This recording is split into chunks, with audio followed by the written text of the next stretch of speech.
Okay. Just for the recording again, my voice sounds horrible today because of allergies, so fuck allergies and whatever. Let's begin. I think that was where I stopped. I feel like I forgot something, but I didn't, right? I'm recording. The webcam is running. I have my lights on. I have something to drink, even though it's not tea. Yeah, okay. Let's go. I think we stopped when Rosa finished her story about how she met a childlike Beatrice with no memory and led her away from her cage plays, and then accidentally caused her to fall off a cliff and probably die. But the question is, did she really die? Yeah, I'm probably going to do that a lot today. Because I wonder, the meta Beatrice seems to have told Battler that his theory of Beatrice living on this island still does not hold because she actually died. But I wonder, what happened to her, Rosa? Rosa fell silent. Her gaze dropped to her feet, as though she were seeing through the floor into some disgusting memory. She died, didn't she? Oh, that was Eva. She died, didn't she? Man, Eva's brutal words were the ones Rosa had most wanted to avoid. And when she was hit with them, she screamed in resignation. Yes, she died. It was a rocky beach with lots of sharp, dangerous rocks exposed. Why is someone writing me now? Okay. Just turn off vibration. Her eyes were still open and an incredible amount of blood kept pouring out, quickly spreading out until it looked like a red carpet. I spoke to her, shook her, but she refused to respond, not even to blink. No, she wouldn't even close her eyelids. It was my fault. She was wearing a dress, remember? Even though I knew her outfit was difficult to move in, I said we should go down the cliff. She was incredibly innocent, so she obeyed what I said without any doubts. How long do you plan on remaining dead? Open your eyes already. Darn you turning into a lump of meat all by yourself while I'm gone. I was just flirting with your ass nature, friends. Oh, I see. This referred to him because he got sliced up again by one of her steak girls, so to speak, and she just revived him. Darn you turning into a lump of meat all by yourself while I'm gone. Okay, I didn't quite understand what she meant here at first. I was just flirting with your ass nature, friends. More importantly, what the heck is going on here?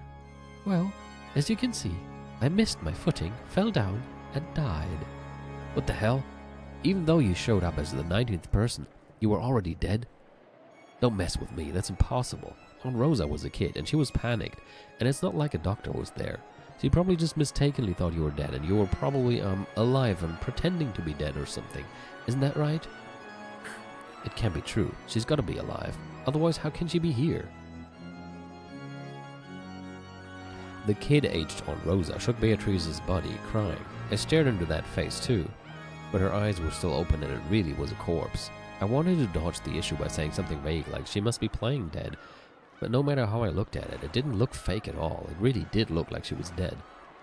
Beatrice had fallen upside down from a cliff of that height, and her head had smashed against the pointed tip of those sharp rocks.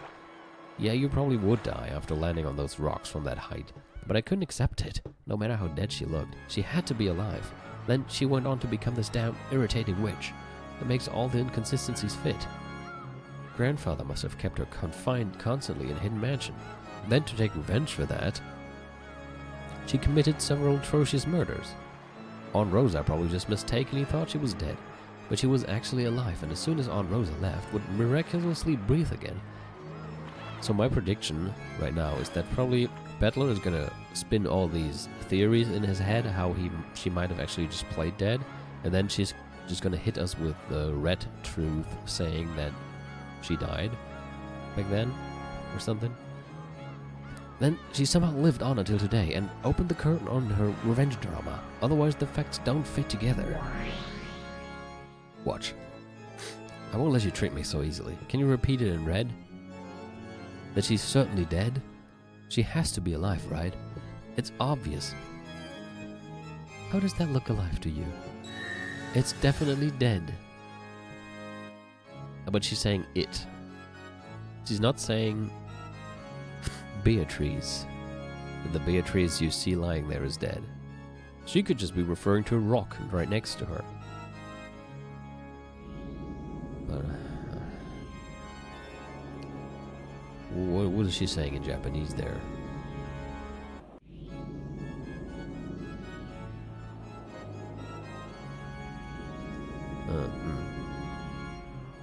What about that?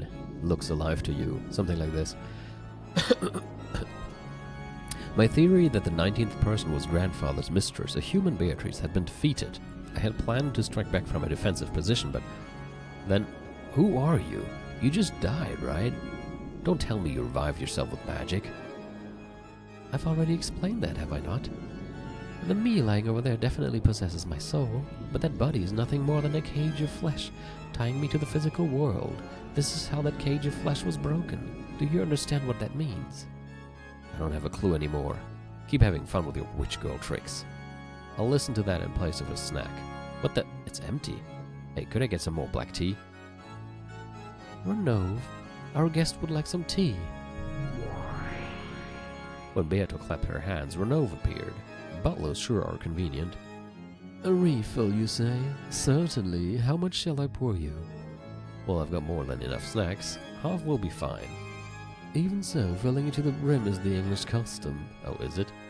Even though just enough to wet my throat would have been fine, he filled it to the top. I turned my back to Beato, sipping it in silence.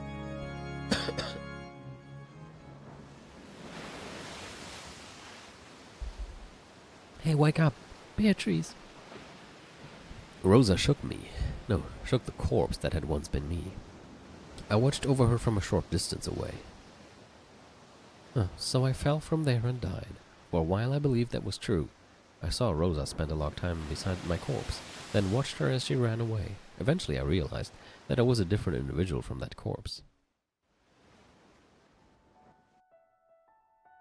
That's right, I am me. So I finally managed to escape from Kenzo's bonds. Eventually I felt the memory returning. The fact that I was an endless witch who had lived for 1,000 years. Then I remembered that I had been summoned by Kinzo and that I had been imprisoned by him for a long time. While being imprisoned in a cage of flesh, I completely lost my memory as a witch. However, thanks to Rosa, if you could say that, thanks to my accidental death, I had now finally regained myself. Rosa, you probably regret bringing about my death, but I should be thanking you. I couldn't see Rosa anymore. Did she go to call a doctor, or was she so terrified that she ran away? It no longer matters. That soulless shell no longer has any value, and yet I'm so frail now. Even this glorious midday sun is agony to me. I destroyed my human form, then I changed it into several gold butterflies. Yes, with my magical power as frail as it is now, this form is easier to maintain. To escape even a little from the light of the sun, I rode the wind and gently flew up the side of the cliff. So why is the sun bad for her? I wonder. Didn't we also have, like, magic circles that refer to celestial bodies? Wasn't there like a magic circle of the moon or something? And Kanon referred to her as the moon? Kind of weird. It will probably be a bit cooler in the forest. Anyway, I'll take some time to recuperate and regain my former power. You just had a nap. I hope it was a good one. I tried to have one as well earlier because the allergies are really making me tired as hell, but I couldn't really fall asleep. It'll take some time to recuperate and regain my former power as I ponder how to make Kinzo pay up all he owes me. Dancing alone through the air, I looked down at the shore one more time. On the rocky shore lay the figure of what had once been me, the figure I would eventually regain. To regain the form of that physical body I had thrown away, it would probably take more than 100, 200 days. And it might require 1,000 days or perhaps even more. However, I am the Endless Witch. The Golden Witch who has lived for 1,000 years. Waiting any countable number of days would be no problem. Oh, Kinzo, Regret that you are not here now. No longer will you be able to capture me.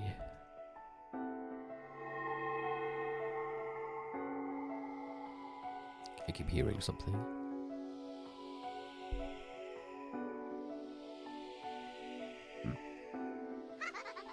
Oh.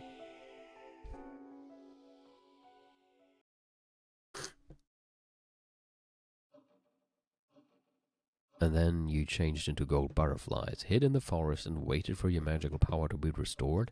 Is that what you're saying? That is correct. I take this form to sneer at you, but most of the time it is easier magically for me to keep my form as gold butterflies. Hey, feel free to take a load off and stick to whatever is easiest.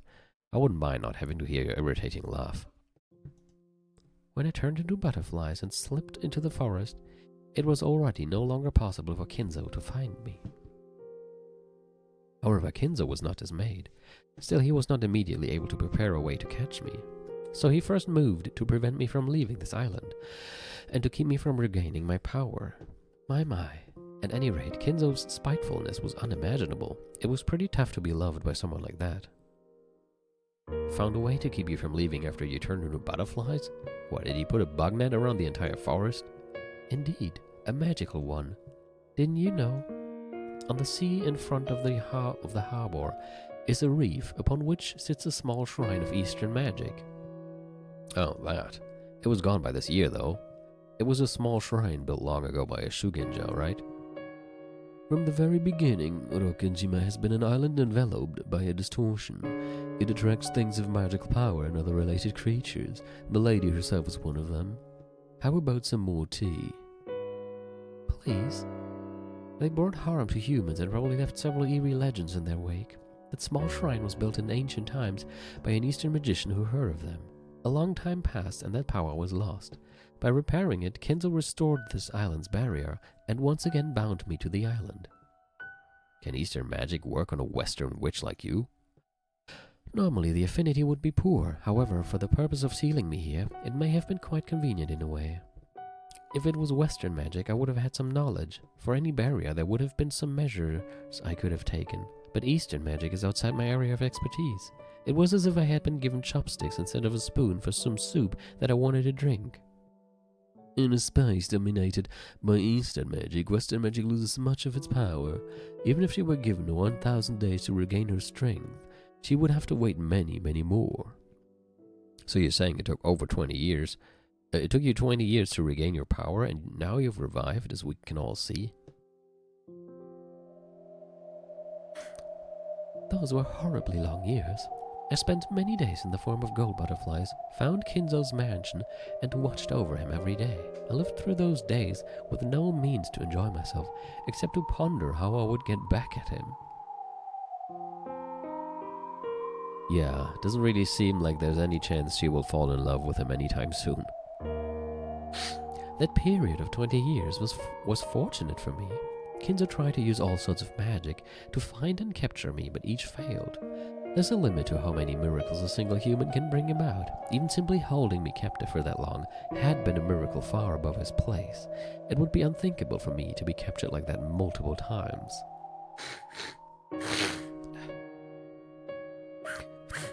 Grandfather said something in the previous game. It was something like magic lies in a miracle of probability. Indeed. As Kinzo was searching for a hidden art to capture me again, he stumbled upon that. Then he finally worked out this ceremony involving the offering of 13 people as sacrifices to revive me again.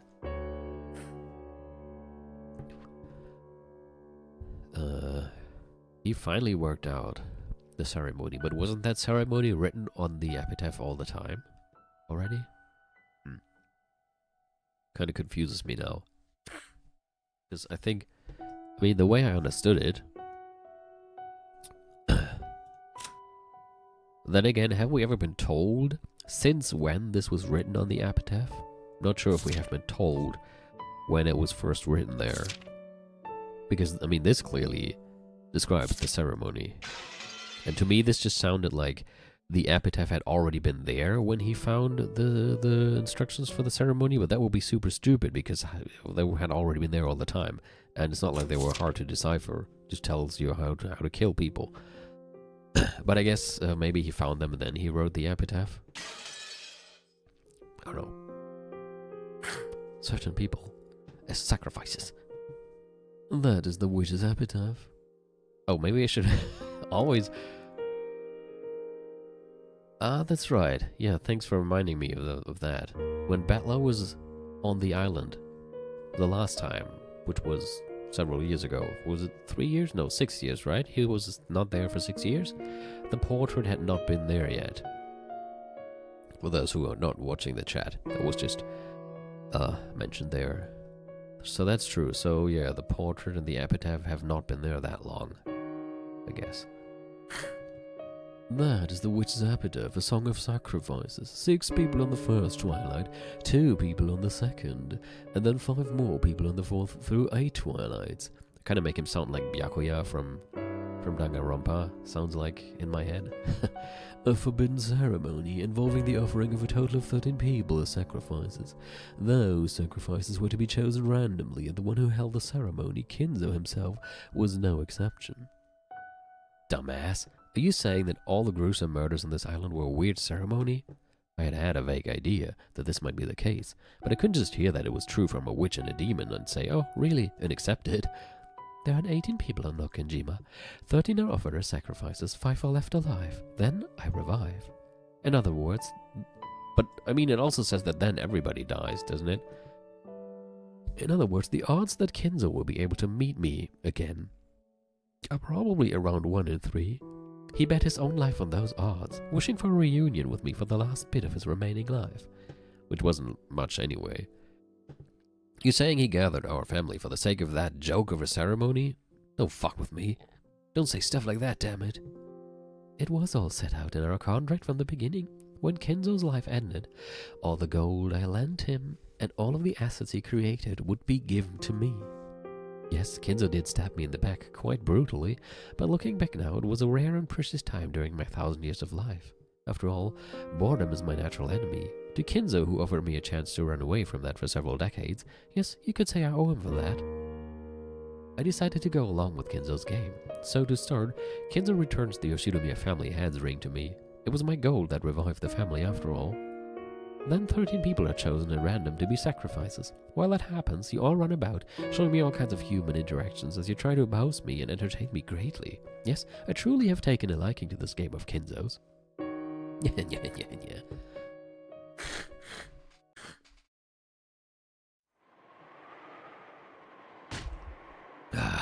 I definitely won't believe in that kind of magic bullshit story.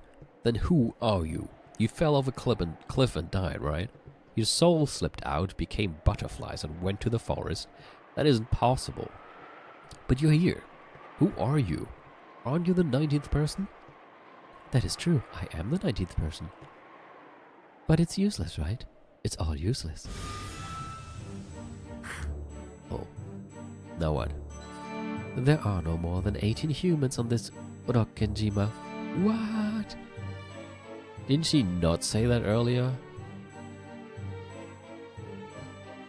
What did you say?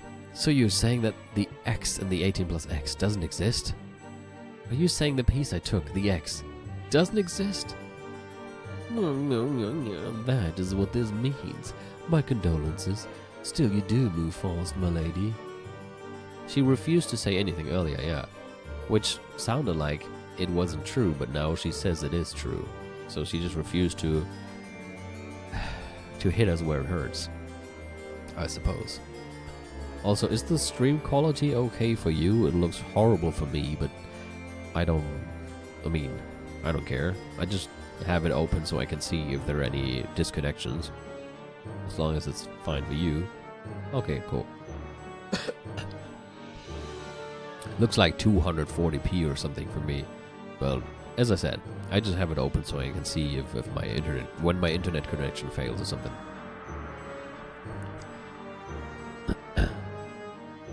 Yeah, I mean, I already have it on very high, so if it looks bad for you, then it must be something with Twitch. But it seems to be okay for most people, I guess. I mean, I can imagine that these days Twitch has a higher... Oh yeah, 1080 Yeah, that is what I actually use right now. I can't really put it much higher, or I will have issues with my screen. Oh, okay, anyway. Not so important. It's working for everybody, so cool. Still, you do move fast, milady, and I thought you'd let him flounder about before spinning everything around at the end. Well then, Battlesema, would some more tea be agreeable? Yeah, but please add some vodka to it. No, actually, I don't need it, damn it. I don't believe it. The culprit can't be one of the 18. Then what are you, and why are you here? If the 19th person doesn't exist, then are you saying you're one of the 18 in disguise? Perhaps you are cowsling. Though reluctantly, you are doubting one of the 18 people as your last way out. However, it will be difficult for me from here on out. If you choose to stop caring about propriety, you could prepare a culprit freely amid 18 people. Making you reach checkmate by evading those 18 pieces will be truly difficult.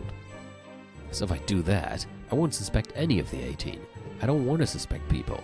Have I really been cornered here again? Damn it, damn it, damn it. It looks like we're finally approaching the end in the third round of this game of ours. You've nowhere to run anymore, right? You don't want to suspect any of those beloved people in the 18, do you? Were you trying to hide that from me? Then why do you refuse me? They say you should play the opening like a book, the middle game like a magician, and the end game like a machine. Do they say that? What does that even mean? You should play the opening like a book, the middle game like a magician, and the end game like a machine. I don't even know how that would like translate into your game moves. But okay. I'll corner you from here on, slowly, carefully, surely. Or on the other hand, would it be better if I pressed you all at once, which might suit your style more? Yes, that should fit you well. Let's do that. I'm now fully aware of the sorts of attacks you're weakest against.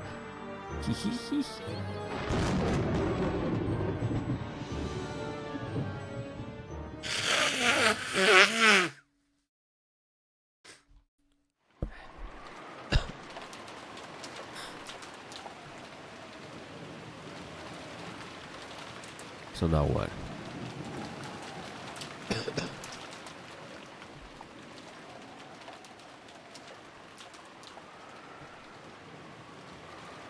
I think it's about murder time soon, isn't it?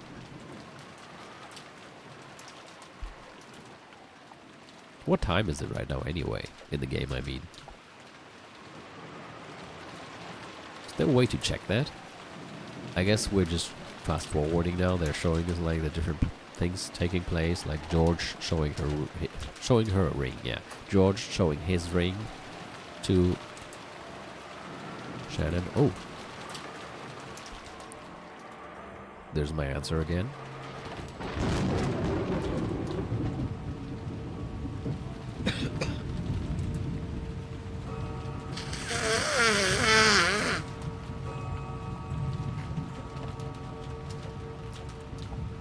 You know. Oh.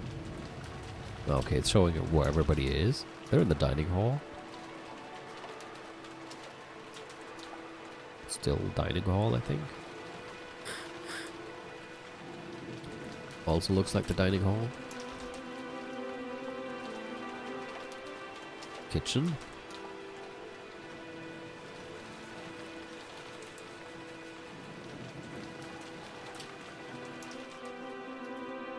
Yeah. Where else would he be?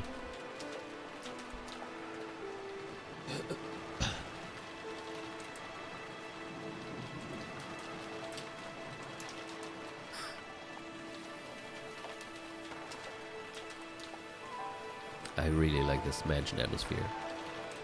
Probably said that before, but I have a thing for mansion stuff like this, which is also one of the reasons why I really love the setting of the first Resident Evil game. Achievement unlocked. What? What kind of achievement is that? It's not like it's the first time it became midnight, but okay.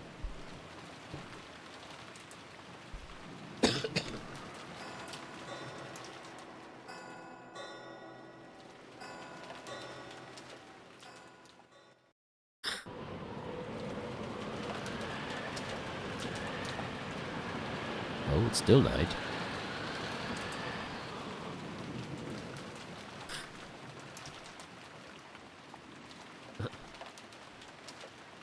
Well then.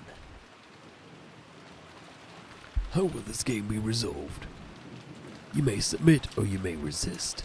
Either way, it will truly be an entertaining banquet worth betting my short remaining life on. Oh, Beatrice! In his dimly lit study, occasionally brightened by lightning, Kenzo kept mumbling and laughing to himself. On the antique clock with the intricate design that had been sitting on his desk, the two overlapping hands tilted to the right and began to slide. The measure of time that counted up to 24 had returned to 0 and had begun to count back again. Measuring time is a brutal thing. It drags itself all the way to 24 over the course of a day, and then returns back to 0. It certainly did count to 23:59. However, is it ever able to reach 24? If you conclude that it returns to 0 again without reaching 24, how futile it must all be. Oh, that's why the achievement was called 0 o'clock 0 minutes. But perhaps a person's life is the same. You live aiming for a perfect 24, and in the instant you reach it, you return to 0. People were probably praised the departed, saying that he did reach 24, but he most certainly did not. In the end, he's a 0. Made me think of Zero Escape. I am different.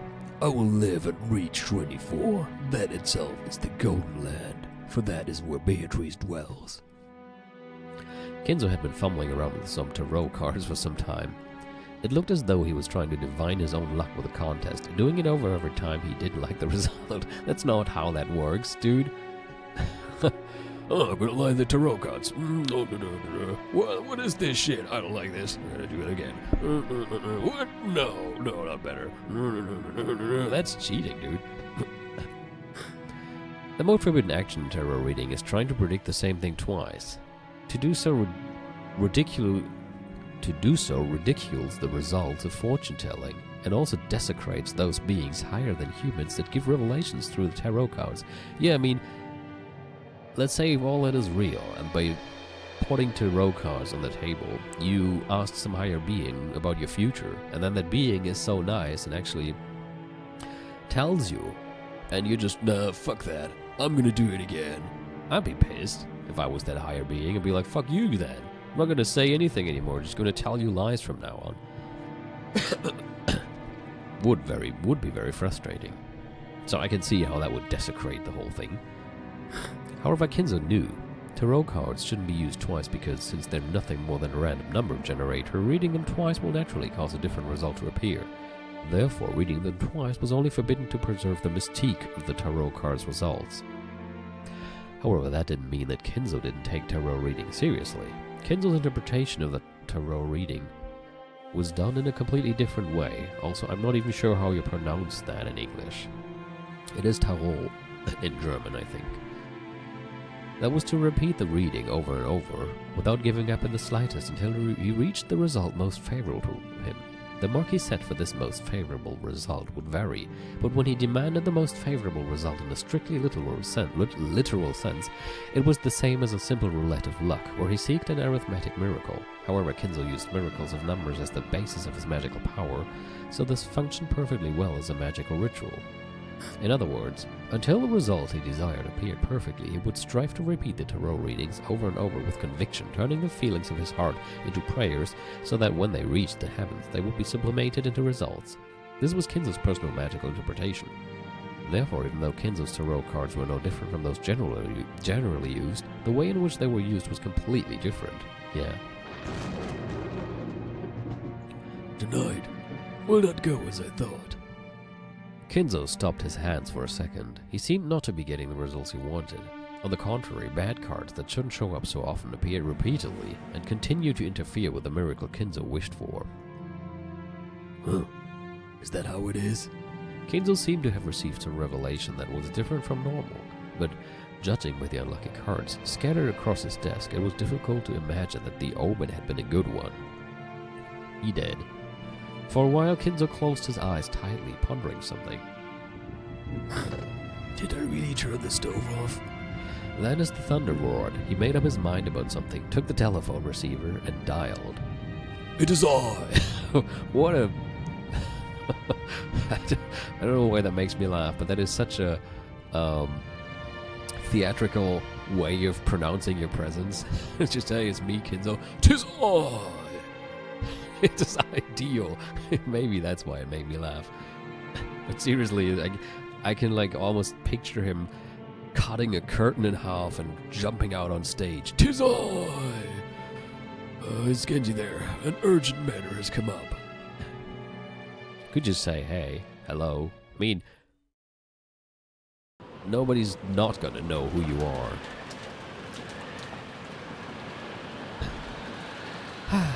Why did I go outside while it was raining like this?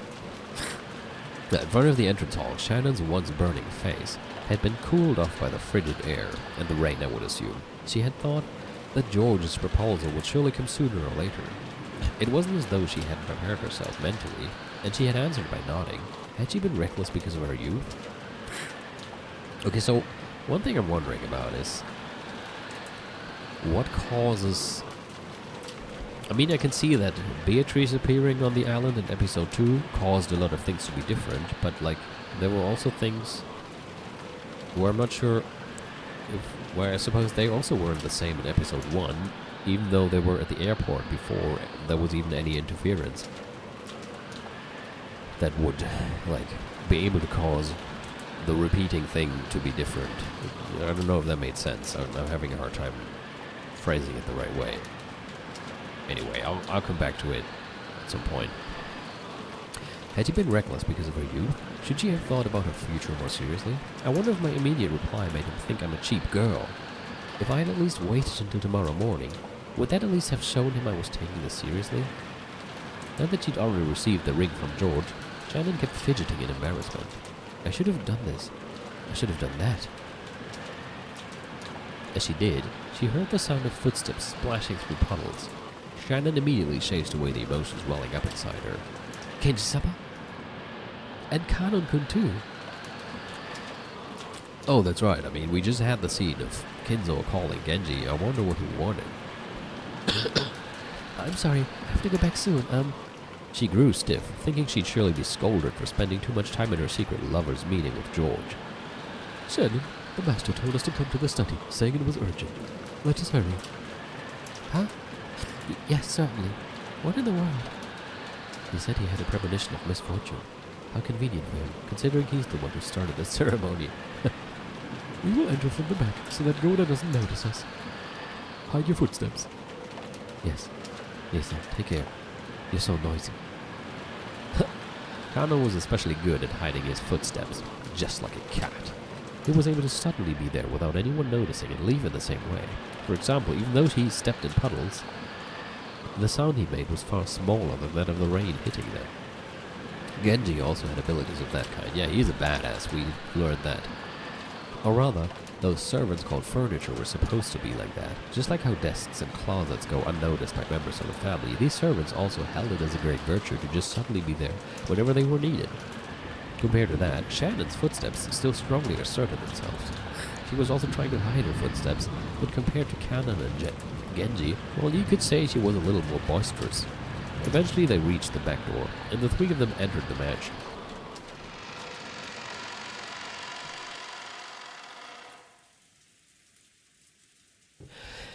Immediately, they thought they felt something.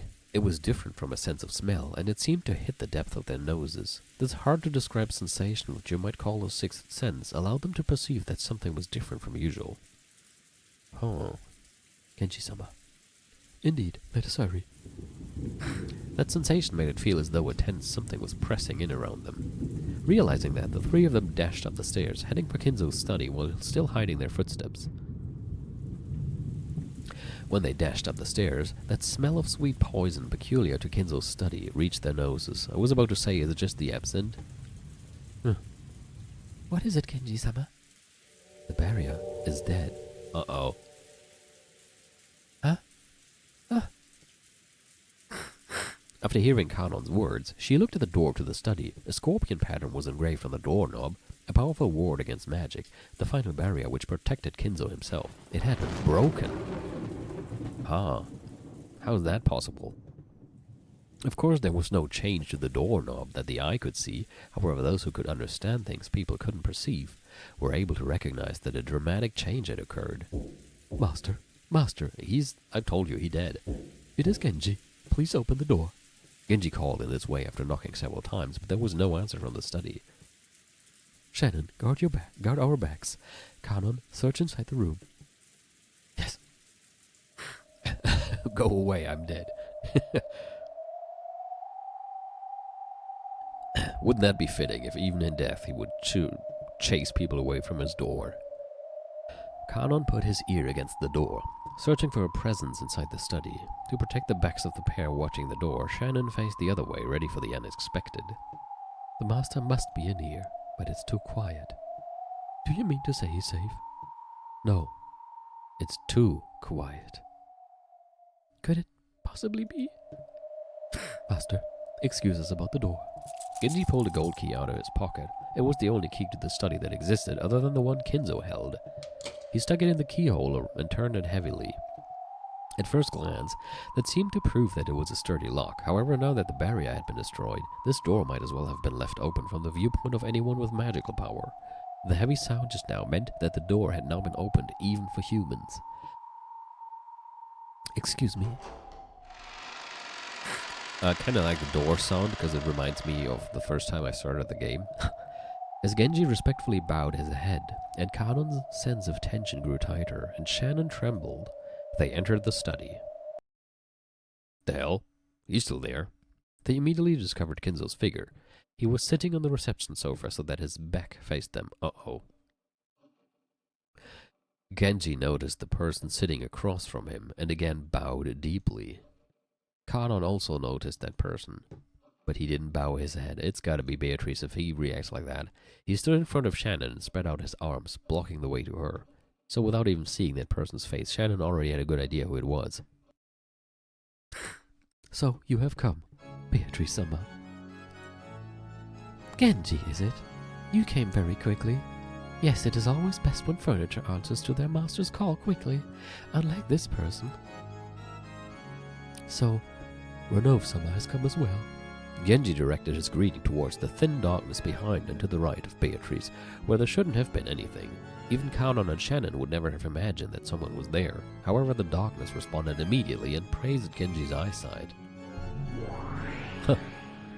As usual, you don't disappoint. It has been quite some time. Still, you've grown old, haven't you?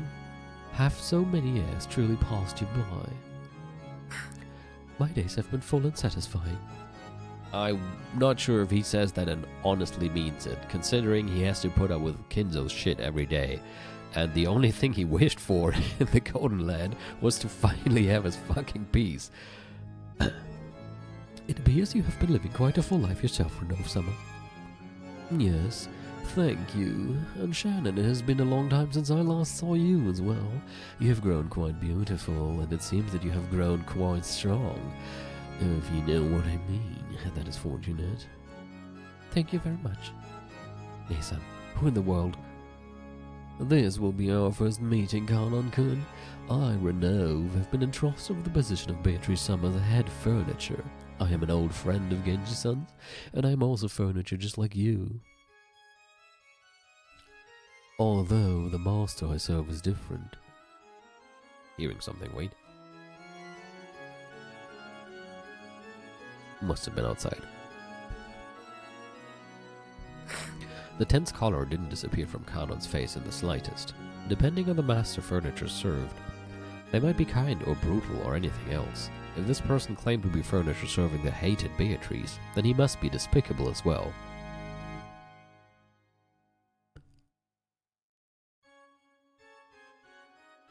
Still hearing stuff.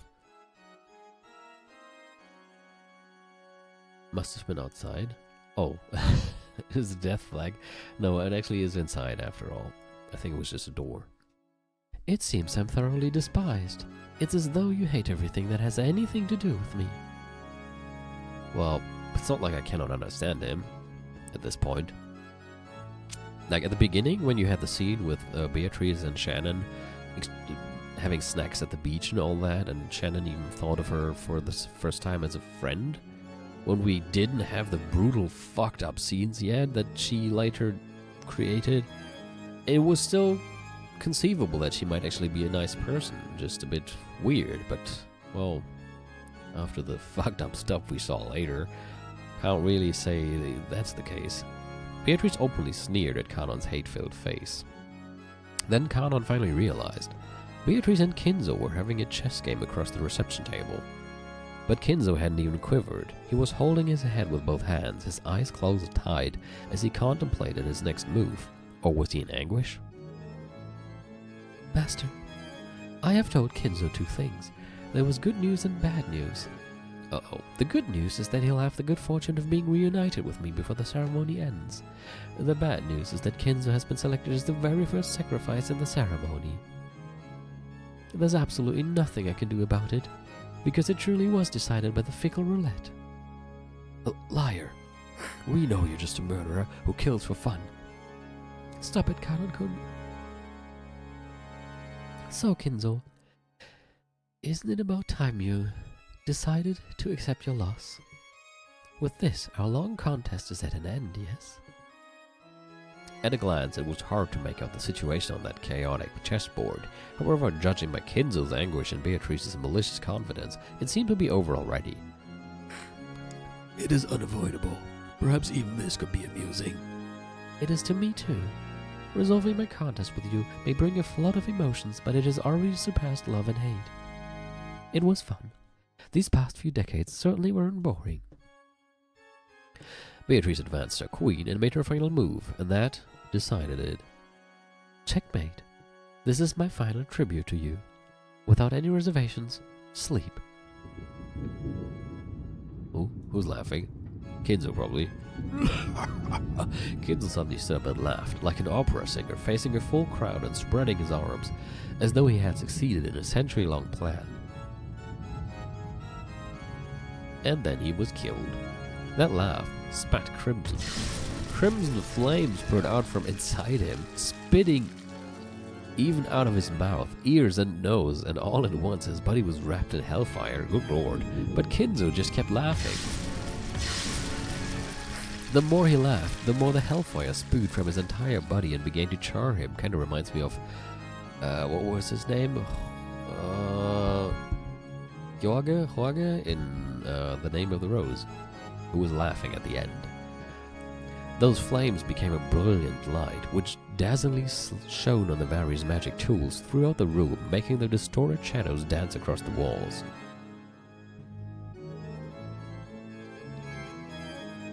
Oh, that's a nice picture. Those shadows looked like the dead in hell, watching over Kinzo in ecstasy as he burned. And for one who had made a contract with a witch, it was an extremely fitting end, in accordance with those terms. But how did that even happen? Like, did he just spontaneously start to burn?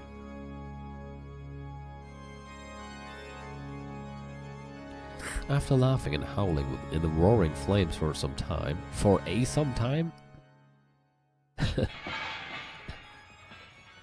Kinzo flopped to the ground as though he was a puppet whose strings had been cut. Those incredible blazing flames disappeared as though he'd been completely burned up, and afterwards nothing remained but a festering and burned corpse that one could hardly bear to look at.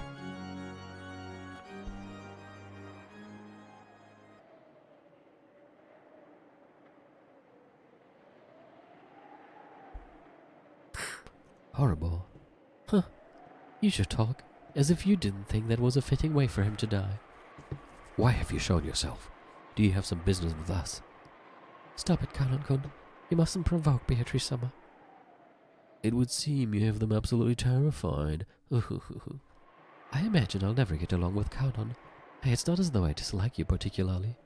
Beatrice grinned. Kanon violently averted his gaze, obviously unhappy. His reaction was so different from what he wanted to do that it made the witch and her butler laugh. Kanon, you stand in the presence of Beatrice-sama. Carefully consider your manner of speech. Oh, I cannot, Kenji. Let him say what he pleases. I am gracious. How are you gracious? I am always gracious to those who are about to die. Oh shit. Kanon was taken aback by that creepy laughter. Beatrice wasn't here just to take Kinzo's life. Oh damn. The first twilight required 6 sacrifices. Kinzo alone wasn't nearly enough, and they had just casually walked in here. Fear not, Canon. It isn't as though you'll be selected as sacrifices just because you came here. After all, you were called here because you had been selected already. What? Their instincts were good enough to spot her meaning instantly. 6 sacrifices were required for the first twilight. After Kinzo, how many more would you need to add up to 6? 5? In this mansion, the number 5 instantly made them think of the number of servants here. Is that what you desire? Indeed. Thank me, furniture. Tonight your days of suffering will finally end. You ought to thank me for coming here to tell you this. Certainly, if that is your desire. Genji-sama. Genji had agreed to the witch's heartless announcement with his usual demeanor, without raising an eyebrow. Now that the master is dead, Beatrice-sama is our master. Responding to her demands shall be our final duty. Shannon, Canon, you have done well serving until today. That hard work is now over. As I expected of you, Genji, as your fellow furniture, I'm proud to have known you. Shannon, do you have any objections?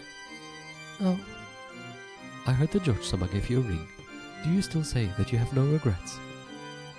Yes. That blessing was more than furniture deserves. Just receiving the ring has already satisfied my feelings. Shannon couldn't take quite as much of a philosophical view as Genji. There probably were regrets left in her heart. She probably wanted to spend a little more warm time with the person she cared for, George. Then why didn't you do anything on the vacation you had together? But she released herself from that. She took a single deep breath, and a blank expression rose to her face. Very well. It does surprise me a tad to find that you've gained such composure, Shannon. Oh, I guess that's Beatrice. It seems you two have taken a philosophical view as furniture. No, okay, it was Ronov. Sorry. Won't you at least shed some bitter tears for not being able to spend the night with a man you love? What a boring woman. This feeling cannot be understood by the likes of you, Beatrice-sama. If you desire our lives, please accept them. We will solemnly carry out that duty. Very well. Excellently put. Just the type of person Beatrice-sama can't handle. She's been taking such a far-sighted view of things lately. I must have tormented her too much last time. Speaking of which, didn't I do the same to Battler? Ah, am I still soft? Or is the way I corner them lacking? In any case, she's just no fun. However, it seems you will still entertain me, right? Kanon? Kanon-kun. Compared to the two who had taken a far-sighted approach, there was painful anguish on Kanon's face. Kanon was still far too young to accept his demise after being told of it by a suddenly appearing witch. Kanon, I hate boredom more than anything, and the fact that the other two have obediently accepted their death isn't amusing at all. So I hope you don't betray my expectations. Are you trying to make me your plaything? Kanon realized that he was being provoked. However, no matter how furiously anger spurred him on, his opponent was a witch. He was furniture. He hadn't had a chance of victory from the beginning, but the witch was expecting that he'd struggle in vain and writhe around, and was even looking forward to it. Just thinking about that was frustrating enough to get his blood boiling. What was disappointing the witch by refusing to resist, like the other two, the only way he could strike back at her?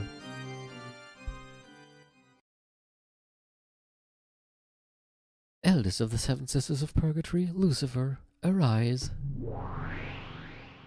Lucifer of Pride, right here. Canon, it would be far too cruel to force furniture to fight a witch. No matter how much anger spurs you on, you would have no hope in a battle without a chance of success. Of course, such a battle would be boring for me as well. So let it be furniture against furniture. Why not resolve it with a battle between you two? That should be to allow you some hope for victory, right? Forgive me, Beatrice-sama, but how could I be inferior to this good-for-nothing furniture? As if this cutie would have any chance against me. Prove that you can defeat my furniture, the 7 stakes of purgatory. If you manage to win through... What, all 7? Not just 1? Let us see. I will let you select the 5 who will escape becoming one of the 13 sacrifices. So... What I wonder about is, on the one hand, she makes it sound like she has no power over who is chosen by the roulette, but on the other hand, she says things like this, or like the things she said in episode 2 to Kanon, where she says things that sound like she has power over selecting who will be sacrificed and who won't, which confuses me, but of course don't say anything to that. I'm just throwing that out there. I will welcome the 5 you recommended to the Golden Land without any conditions. How about that? Kanon understood that he was being provoked. However, the witch's offer was very tempting. By this point, Kanon couldn't care less about this evil ceremony the witch and the rest were trying to carry out. On the contrary, it was much more important that he remain alive so that he could be invited to the Golden Land, and have his wish granted by Beatrice there. You cried, saying you'd had enough of being furniture, right? I shall grant your desire. I shall give you that human body you wanted so much you cried yourself to sleep. What do you say? That way you and Jessica could be together, yes? Oh, just perfect. You may recommend that Jessica and yourself be invited to the Golden Land. If you alone finding happiness isn't a satisfying solution for you, then you can add in Shannon and George, the ones she loves. If you're worried about duty, then you can also add Genji. Oh, that's 5 people. Isn't that enough, Kanon? With this much of a reward, you won't let me get bored, will you? She's just playing with you. There's no need to listen to her. I don't like it. Are you okay with this, Nason? Beatrice couldn't hide her evil smile at those words. I don't like it. I want to be happy. I've had enough being furniture. I want to become human and have normal love. I want to know that the ocean is blue like you. How young? I'm jealous. That's why I like the young ones. Kenji, Shannon, stay back. Kanon, Lucifer, forward. As you command. Man, I hate that my nose is super clogged again right now. It was pretty good this afternoon, but it's getting worse again. So yeah, sorry about my weird voice. Can't be helped. I don't like it. That way you look down on me, as if Beatrice somehow would be impossible, but with me at least you'd have a chance. I really don't like it. That was probably humiliating for Lucifer, but at the same time she was also happy that she was lucky enough to have this adorable prey all to herself. Come, furniture of the witch, don't think that you can look down on me forever.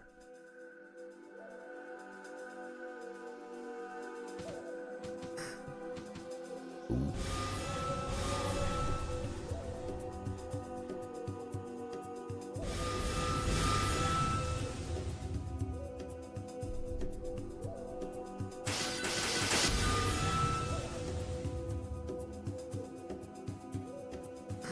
Wouldn't it be cool if he actually defeated all of them?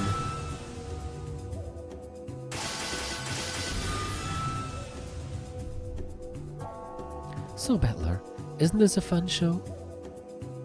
Damn it, another weird thing is happening. Like, I never believe in a magic battle. Yeah, I've been wondering about how the fuck you would explain these for a while now. Look, don't turn your eyes away, look at it. Look, it's magic, it's furniture, no matter how much you try to deny me and magic. Look.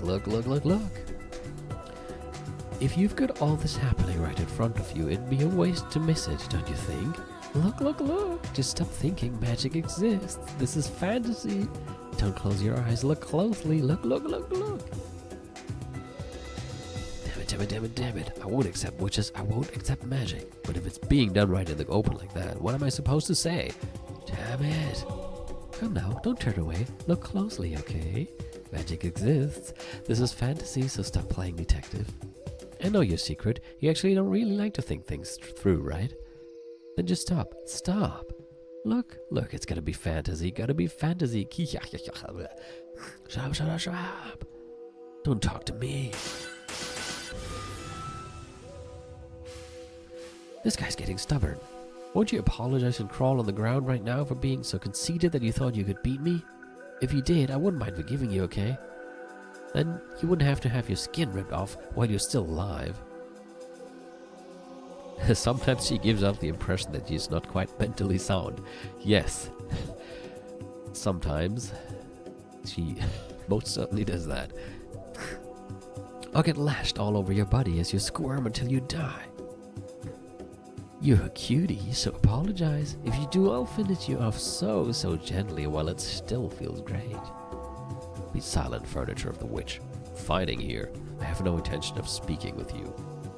So you're saying you think nothing of me? That disrespectful gaze of yours is really taking me off. Kanon-kun. Isn't he stronger than he was against Satan? This is why humans are so frightening. In fact, sometimes they even become witches and treat demons as butlers. Oh, okay, it was the other way around. Isn't he stronger than he was against Satan? This is why humans are so frightening. In fact, sometimes they become witches and treat demons as butlers. So which should I cheer on? Are you saying this guy's on par with me? Don't look down on me. As long as you have that pride, you'll never defeat me. You speak of Lucifer, the eldest of the seven sisters of purgatory, and say that I cannot win. How conceited!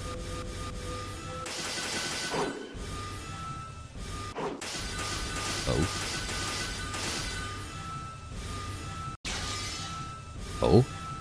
What? Kanon was desperately trying to stay alive, and he had a strong desire to become human, but Lucifer didn't feel anything stronger than a slight desire to play. So that led to an inevitable result. It was a result that could be reached by the power of humans. The power of the heart. That's as far as you go. You cannot win against me. The glowing red curve extended straight out from Kanon's arm, pointing at Lucifer's throat, just beneath the tip of her chin. Do we also have, like, red? Oh, we do.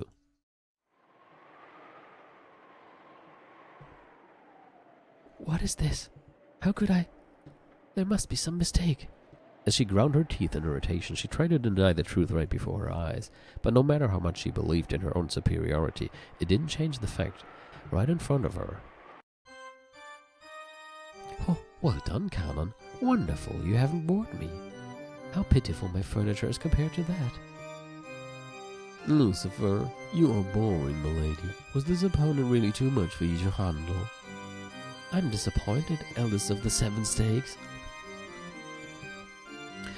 It would have seemed like mere rebuke to an outsider. However, furniture serving the witch knew what kind of severe treatment was promised by that rebuke, and understood what had been left unsaid. Wow, you good-for-nothing furniture. She howled.